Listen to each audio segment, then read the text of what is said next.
পড়ে।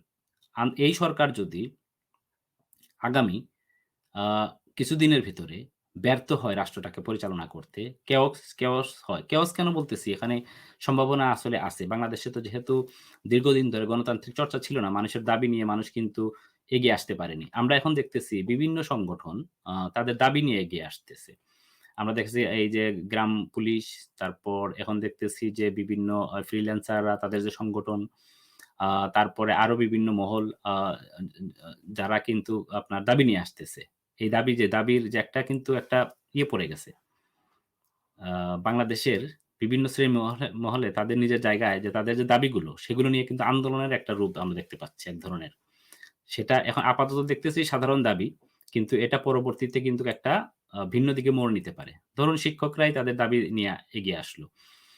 পুলিশদেরকেও আমরা দেখেছি। তারপরে আরো শ্রেণীমহল আছে যারা নির্যাতনের শিকার হয়েছে। ধরেন বিভিন্ন শ্রেণী পেশাজীবীর মানুষ যারা দীর্ঘ ১৫ বছরে নির্যাতনের শিকার হয়েছে। তারা যদি তাদের সেই অধিকারগুলো ফিরে পাওয়ার জন্য এগিয়ে আসে।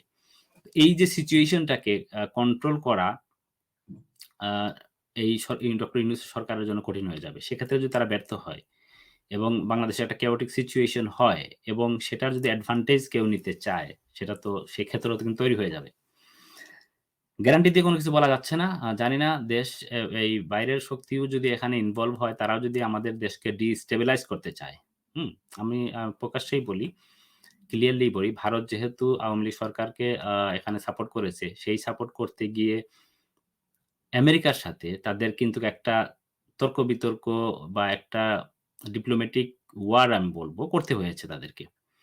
সেই ওয়ারে আপনারা দেখবেন নির্বাচন লাস্ট ইলেকশনকে কেন্দ্র করে আমেরিকা এবং ভারতের ভিতরে ডিপ্লোম্যাটিক একটা ওয়ার চলেছে। সেই ওয়ারে বলা যায় যে ভারত আওয়ামী লীগের পক্ষ নিয়ে ইয়ে করেছে এবং সেখানে আমরা আমেরিকার পরাজয় দেখেছি অনেকটা। আমেরিকা কি করল? শেষ মুহূর্তে পিটার হাসের যে ব্যাপারটা দেখেন। সে হঠাৎ করেই নীরব হয়ে গেল, চলে গেল দেশের বাইরে। এগুলোতে বোঝা যাচ্ছিল যে ডিপ্লোম্যাটিকলি আমেরিকা আর পেরে উঠতেছিল না। তো তারপরে ইলেকশন হয়ে গেল। আমেরিকার নমনীয় ভাব দেখলাম অর্থাৎ তারা একটা রাষ্ট্রের সাথে যেভাবে যে রিলেশনটা সেটা রাখতে চায়। হঠাৎ করেই ছাত্র আন্দোলন হলো এবং সেই ছাত্র আন্দোলনের যে বিস্ফোরণ, এই বিস্ফোরণ আসলে সবাইকে তাক করিয়ে দিয়েছে। আওয়ামী লীগ, বাংলাদেশের মানুষ সহ ভারত, আমেরিকা সবাইকেই আসলে তাক লাগিয়ে